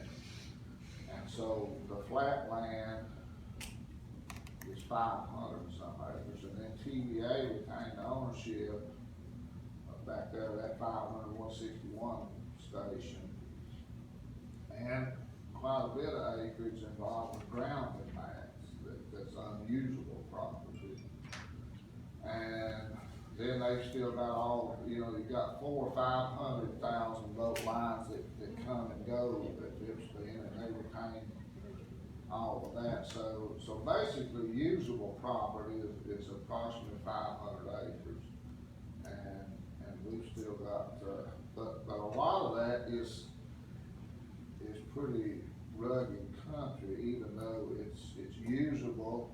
At some point in time, somebody else besides myself will want to go in there and develop that and get it a little more usable. But right now, you could probably put together several small sites of 5 to 10 to 20 acres and the one big site, and that's it. And, you know, it'd be great if we could say, well, you know, the thing's full, but you're talking to put another industrial park like this together, you're probably looking at $25–30 million. So I don't think people fully appreciate what we got out of this deal. Because before this, I remember years ago, we were looking for a site, and I can never think of that company that's up there off of Kingsport Press Road. No, it's Harvard Industries. I was with Aladdin, and we had our largest customer on the West Coast was on the Carpenter Singing Group. Somebody that's got better mind than me remind me.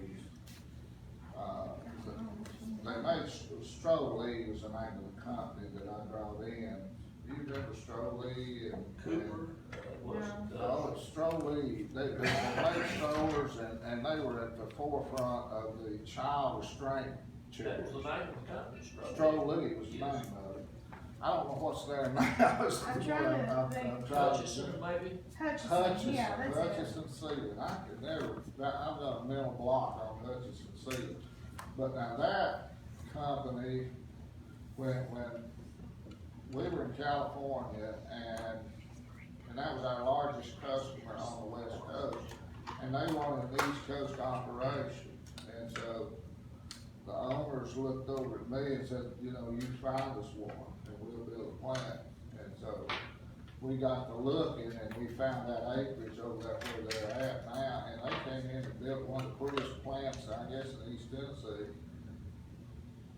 And for whatever reason, we went into a recession right after that, and you know, Mrs. Carpenter had issues, and she died, and so they sold out the company, and the guy that was running the company at that time, they was forced him into retirement, and everything just kind of went. They were trying to run that company out of California rather than letting it operate locally here, and they built it up. But I tell you, back then, trying to find property and getting it tied down to where you could use it is a nightmare.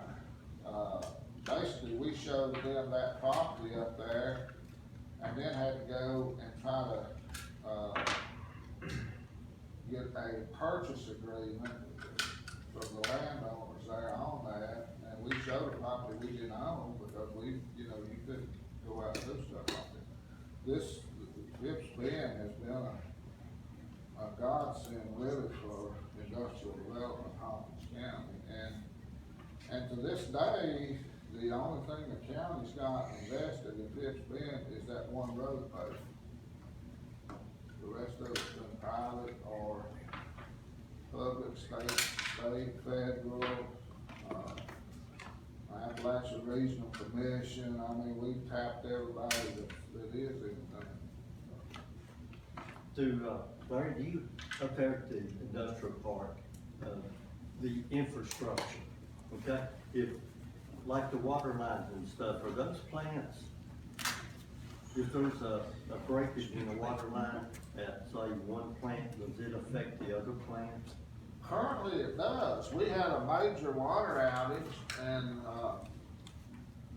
we don't control the water. That's owned by St. Lawrence Utility District. But what we were able to do over the course of the last year is we were able to get them money to build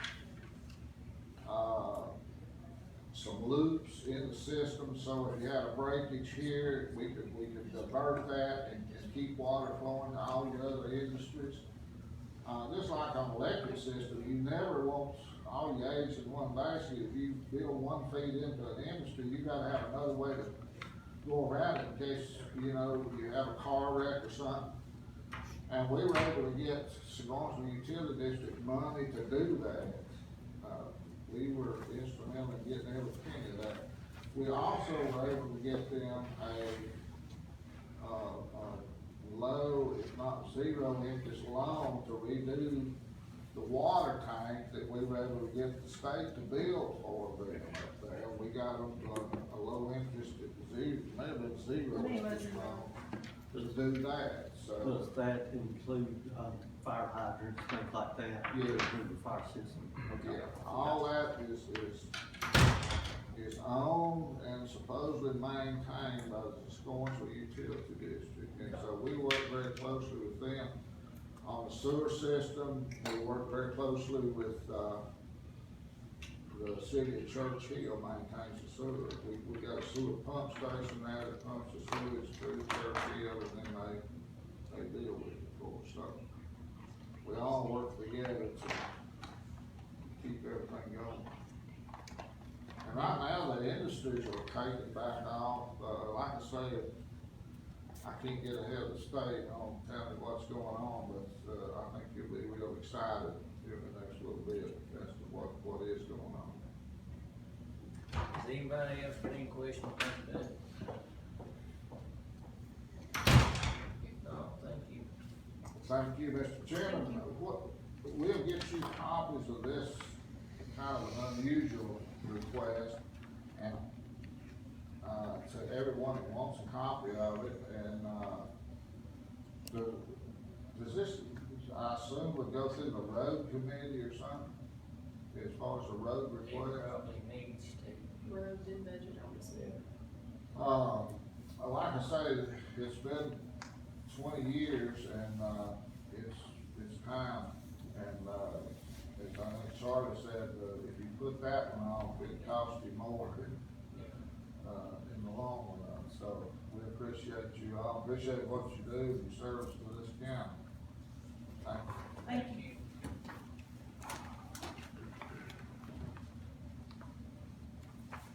Mr. Bobo.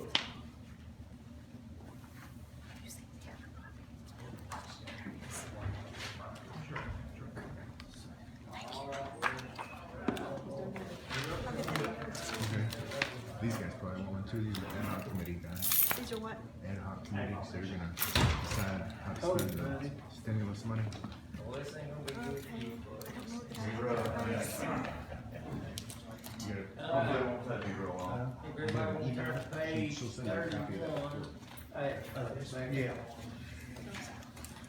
It's K-N-R, smile, K-N-R. K-A-N-D-R, Park, P-A-R-K, at gmail.com.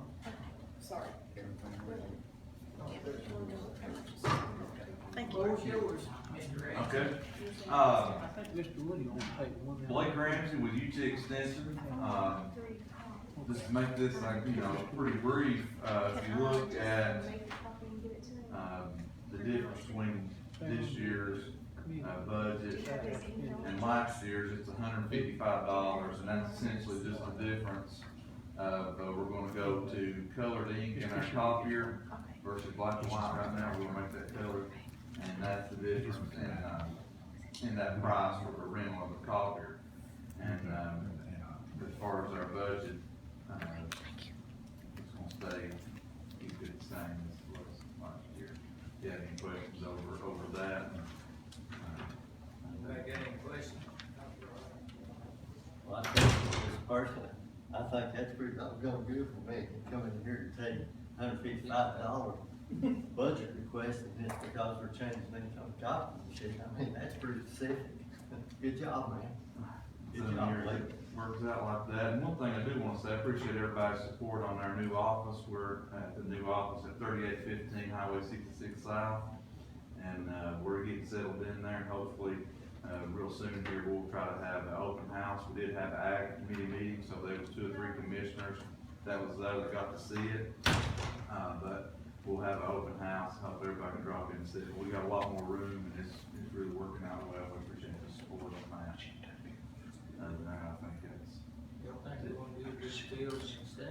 Huh? Everything going good with the building and all that? Yeah, everything's going good with the building, and we got all of our furniture in and settled in, and, it went really good. And the county was able to paint, and was able to get everything moved over there, used the work crew there, the inmate work crew, and that worked really well. Good deal. Thank you, sir. Hey, thank you all.